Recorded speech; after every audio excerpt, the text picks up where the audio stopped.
Halo semuanya, kembali lagi ke channel yang seadanya ini. Nah, kali ini gue akan ngelanjutin light novel Dead Smart, yaitu di volume 7 yang part 5.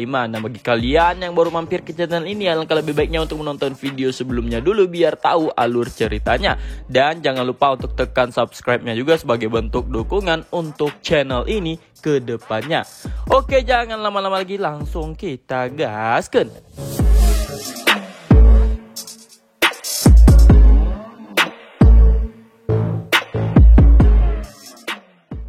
Nah, di video kemarin kan sampai pada pembahasan yang dimana Sato itu diundang ke tempat para bangsawan dan diajak dansa oleh para gadis-gadis.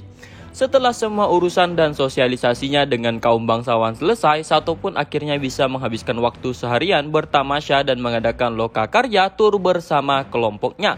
Perhentian pertama mereka pun tertuju ke arah bengkel kaca ibu kota tua, di mana gelas dan berjana kaca diproduksi. Di sana tampak pekerja yang sedang meniup pipa tabung ajaib dan gelembung kaca pun terbentuk di ujungnya. Menyaksikan itu, Tama dan Poci menjadi bersemangat sehingga Liza harus menenangkan mereka berdua.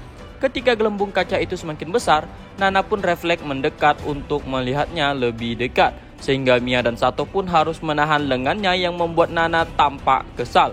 Tidak lama setelah itu, kepala bengkel kaca itu pun menawarkan mereka tur untuk mencobanya sendiri. Kepala bengkel pun menunjukkan tempat bahan dasar untuk kaca yang akan diproses. Di sana mereka pun menghancurkan granit, kuarsit, dan batu-batu lain menjadi bubuk, lalu mencampurnya dengan bubuk biru abu-abu yang terbuat dari batu ok. Kemudian dipanaskan untuk membuat kaca. Bubuk ok adalah biji yang dapat ditemukan di dekat pegunungan Grapevin. Jika bubuknya dicampur dengan air, itu akan membentuk gelembung yang merupakan soda alami. Kemudian mereka pun dipandu menuju ruang tempat alat-alat sihir yang mereka gunakan untuk membuat lembaran kaca. Kaca yang panas pun dituangkan di atas sebuah alas lalu ditekan dengan mekanisme di atasnya untuk membuat lempengan kaca. Selain itu, mereka juga menunjukkan proses mengubah lembaran kaca itu menjadi cermin yang melibatkan sesuatu yang disebut perak nitrat. Saat memeriksa petanya, Sato pun menemukan toko alkimia yang menjual perak nitrat itu. Sehingga Sato pun memutuskan untuk membeli beberapa saat mereka berada di ibu kota lama. Kemudian setelah tur, para gadis pun mencoba membuat karyanya gelas mereka sendiri. Namun hasilnya gagal. Setelah itu mereka pun mengikuti arahan para pekerja sehingga semua orang pun bisa membuat gelas mereka sendiri. Dalam proses itu Sato pun mendapatkan keterampilan glassworking. Di sana, Sato juga berpikir akan membeli beberapa cermin. Setelah menyelesaikan tur mereka pun makan kepiting bakar bersama. Setelah perut mereka penuh dengan kepiting bakar, mereka pun berdiskusi untuk mengunjungi workshop selanjutnya. Kemudian, mereka pun melihat seseorang yang sedang berdiri di depan kanvas putih yang tidak memegang kuas tetapi tongkat pendek. Dia adalah pemilik restoran itu yang melihat diskusi kelompok Pendragon yang dikenalnya, sehingga dia tiba-tiba datang untuk mendemonstrasikan keahliannya melukis dengan sihir. Keterampilan yang ia miliki adalah sihir air dan lukisan. Jadi Sato menyimpulkan bahwa dia tidak memiliki keterampilan aktual yang disebut sihir cat air. Pemilik restoran itu pun menyelesaikan mantra yang agak panjang dan sederetan gumpalan air yang berwarna pun muncul di sekitar tongkatnya. Dengan setiap lambaian lengannya, sebuah gambar berwarna pun mulai muncul di kanvas. Setiap kali dia mengucapkan nama warna, ujung tongkatnya pun akan berubah sesuai warna yang diucapkan. Dia bahkan dapat mempengaruhi sifat sapuan kuasnya dengan frasa yang dibuatnya. Sambil memegangi lengan Liza, Tama dan Poci serta gadis lainnya pun memberikan pujian dengan penuh semangat kecuali Mia yang memiliki standar tinggi untuk seni rupa. Pemilik restoran itu pun tampak sangat bangga pada dirinya sendiri ketika dia berdiri di depan kanvas yang lengkap. Pemilik restoran itu pun mengatakan bahwa mereka juga memiliki ruang kelas melukis, sehingga dia pun mengundang Sato dan yang lainnya untuk mencoba keterampilan melukis mereka. Setelah itu mereka semua pun membuat lukisan mereka sendiri. Di sana, Sato pun mencoba memproduksi lukisan gadis melambai yang dilihatnya di Museum Ibu Kota Lama. Pemilik restoran itu pun memuji keterampilan melukis Sato yang luar biasa yang membuat lukisannya tampak bergerak karena alat sihir. Poci adalah orang pertama yang menyelesaikan gambarnya. sehingga dia pun langsung menunjukkannya kepada Sato.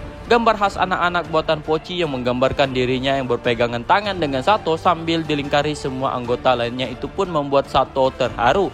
Setelah itu giliran Tama yang melukis stik Hamburg yang tampak menggugah selera. Anak-anak lain pun menunjukkan lukisan mereka kepada Sato secara bergantian.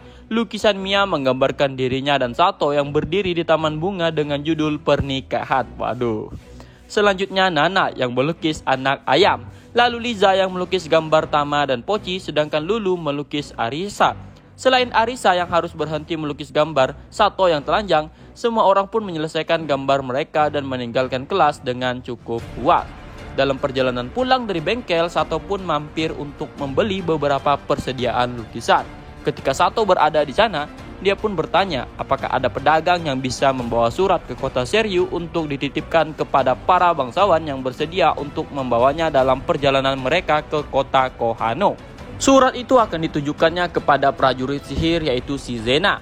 Sato mengirimnya dalam kotak surat tertutup sehingga dia bisa menyertakan beberapa barang yang dibelinya di ibu kota lama. Tama dan Pochi juga mengirim surat yang mereka tujukan kepada Yuni Muda, teman mereka yang bekerja di Gate Front LN di kota Seryu. Sato pun juga menambahkan beberapa cenderamata untuk orang-orang di Gate Front, termasuk hadiah untuk Yuni yang dipilih Tama dan Pochi.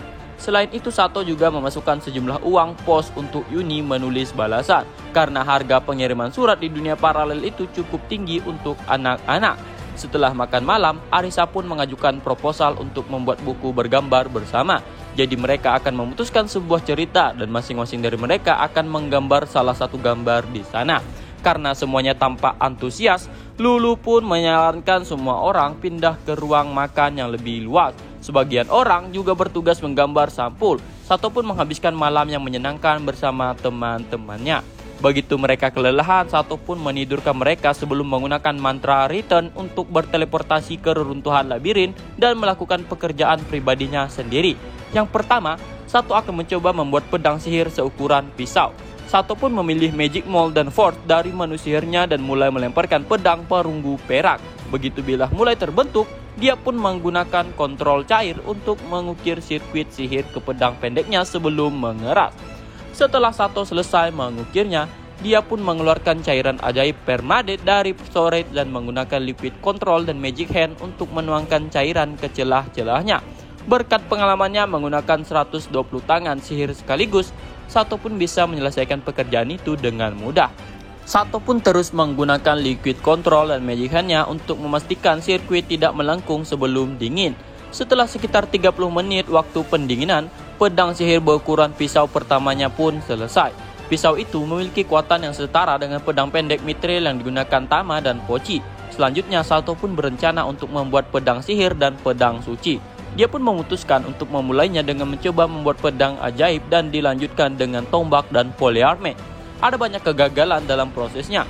Namun, saat fajar tiba, Sato pun berhasil membuat tumpukan pedang sihir yang berkelas. Karena sebagian besar upayanya gagal, sehingga sebagian besar yang mampu diselesaikannya adalah jenis sihir atau pedang dengan aura pelindung di sekitar mereka. Meskipun tingkat keberhasilannya sangat buruk, tapi Sato berhasil membuat beberapa pedang ajaib dengan fungsi elektrifikasi berkat carving magic. Selain itu, Sato juga membuat beberapa senjata selain pedang ajaib, termasuk kapak ajaib, tombak, dan polearme.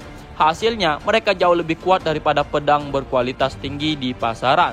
Bahkan mereka lebih baik daripada pedang mithril alloy para kurcaci. Sato juga mencoba membuat 3 pedang suci. Salah satunya adalah pedang sihir biasa, sementara 2 lainnya adalah konsep yang meniru Cledham Soloist. Setelah Sato membuat 1 pedang Cledham Soloist, dia pun mengaktifkan keterampilan pemalsuannya sehingga membuat pedang itu menjadi 2. Hasilnya, pedang Cledham Soloist palsu kedua pun secara visual tidak bisa dibedakan dari yang asli. Untuk mereplikasi tekstur aslinya, Sato pun menggunakan paduan berbasis baja untuk bilahnya, yang berarti tidak bisa menahan kekuatan sihir sama sekali. Namun, sihir penguatan akan memancarkan cahaya biru redup. Jadi itu terlihat seperti pedang suci sejati yang menolak penggunanya. Tujuan Sato membuat pedang palsu itu adalah untuk diberikan kepada sang raja sambil meninggalkan surat yang menjelaskan bahwa itu adalah pedang yang sudah dipalsukan dengan tujuan untuk menghindarkan sang raja dan Sato sendiri dari masalah dengan para bangsawan di ibu kota kerajaan. karena penyerahan pedang suci itu. Keesokan harinya Sato pun pergi dengan rombongannya bersama Miss Karina dan Orion untuk mengunjungi kuil Tenion dan di distrik bangsawan. Tujuan Sato ke sana adalah untuk memberikan sumbangan dan meminta salah satu imam membaptiskan mereka agar memenuhi syarat untuk ritual harta karun kebangkitan sebagai tindakan berjaga-jaga. Ketika Sato menjelaskan urusannya itu kepada pendeta muda yang menyambut mereka di pintu, ia pun mengantar mereka ke ruang tunggu. Kemudian Sarah pun muncul menyambut Sato dengan pakaian gadis kuilnya. Di belakangnya ada seorang pendeta setengah baya yang menurut label ER-nya, dia adalah orang yang bertugas menangani kontribusi. Mereka pun bertukar salam dan Sato pun menjelaskan mengapa dia datang dan menyerahkan sejumlah uang sumbangan. Sato pun sudah menjelaskan situasinya kepada Sarah melalui surat, jadi mereka dapat menjalani upacara dengan cukup mudah. Sarah pun membimbing mereka lebih jauh ke dalam kuil. Mia dan Arisa pun tampak agak gelisah dalam kekudusannya. Di sisi lain, Tama dan Poci pun tampak siap untuk jatuh tertidur dalam pelukan Leza. Kepala pendeta dari kuil Tenion pun menyambut Sato dengan suara lembutnya.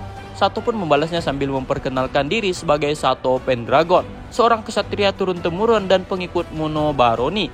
Sato pun sudah pernah bertemu dengan kepala pendeta itu beberapa kali sebelumnya sebagai Nanasi sang pahlawan. Tapi saat ini adalah pertama kalinya dia bertemu Sato sebagai Sato, sehingga Sato pun harus memperkenalkan diri dengan sopan. Namun untuk beberapa alasan, kepala pendeta itu pun hanya menatap Sato, tidak bergerak sambil bergumam dan memanggil Sato Nanashi. Sato pun segera menggunakan keterampilan poker face-nya untuk menyembunyikan tekanan batinnya. Saat ditanya Sarah tentang keraguannya, kepala pendeta itu pun meminta maaf karena dia merasa salah mengenal orang. Sarah pun kembali memperkenalkan Sato sebagai Nanashi sang pahlawan yang menyelamatkan ibu kota lama sebelumnya kepala pendeta wanita itu.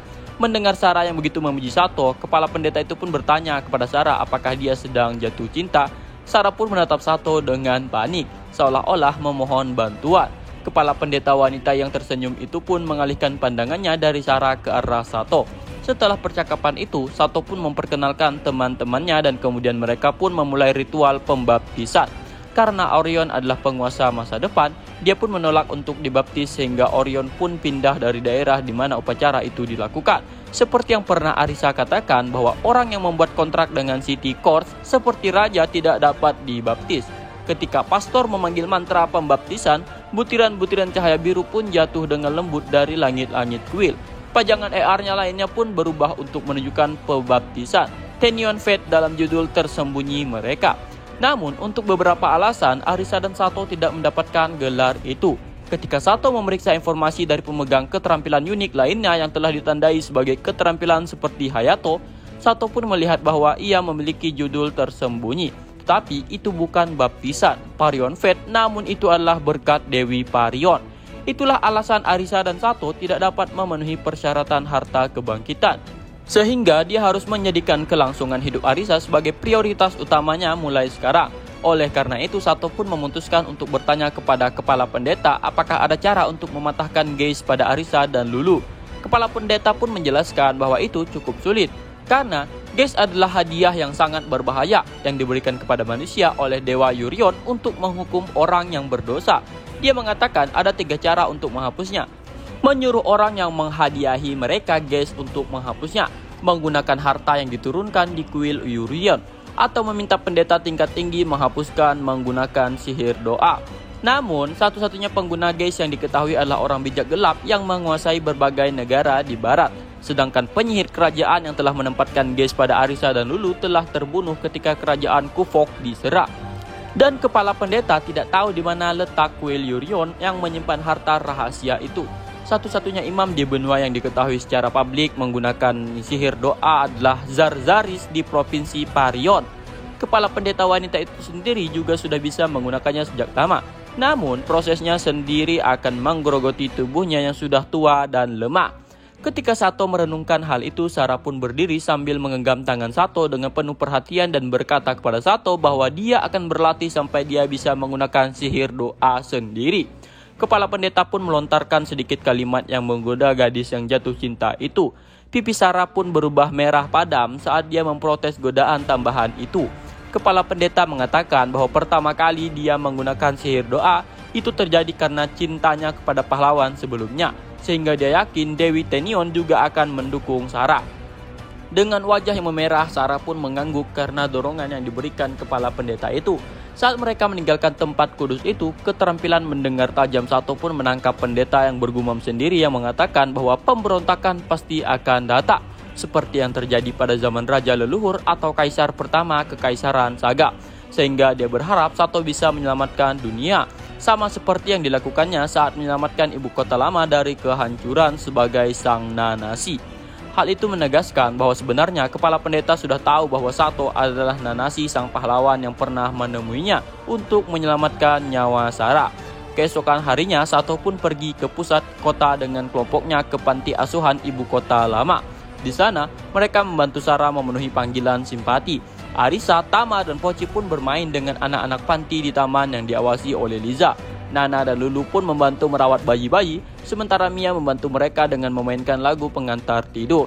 Sarah dan Sato pun sedang bermain dengan bayi-bayi itu. Meskipun itu secara resmi merupakan panggilan simpati, tujuan sebenarnya dari kunjungannya adalah untuk membantu menyembuhkan anak-anak serta penduduk setempat yang sakit secara gratis. Menerima perawatan sihir cuci di kuil-kuil itu terlalu mahal bagi banyak penduduk di pusat kota. Jadi, para pendeta dan pendeta wanita pun sering pergi ke sana sebagai gantinya. Ketika Sarah dan Sato mengobrol dan merawat anak-anak, keributan pun tiba-tiba terjadi di luar. Hayato, sang pahlawan, dan pengikutnya Ringren pun telah tiba untuk panggilan simpati juga, dan mereka pun sudah dikelilingi oleh staf panti. Khawatir pertengkaran saudara akan segera dimulai, Sato pun dengan sopan mengingatkan kedua remaja putri itu. Seketika segerombolan istri bangsawan dan putri saudagar pun berkumpul, seolah-olah sudah tahu bahwa sang pahlawan ada di sana yang membuat panti asuhan menjadi semakin penuh. Pada akhirnya sang pahlawan pun menyadari bahwa ia melakukan lebih banyak kerusakan daripada kebaikan di panti asuhan, sehingga dia pun pergi bersama para penggemarnya yang mengikutinya di belakangnya. Nah, mungkin segini dulu untuk video pembahasan kali ini. Di video selanjutnya kita akan membahas light novel Shinka no Mi lagi. Dah, sampai segini dulu. Sampai jumpa di video selanjutnya. See you.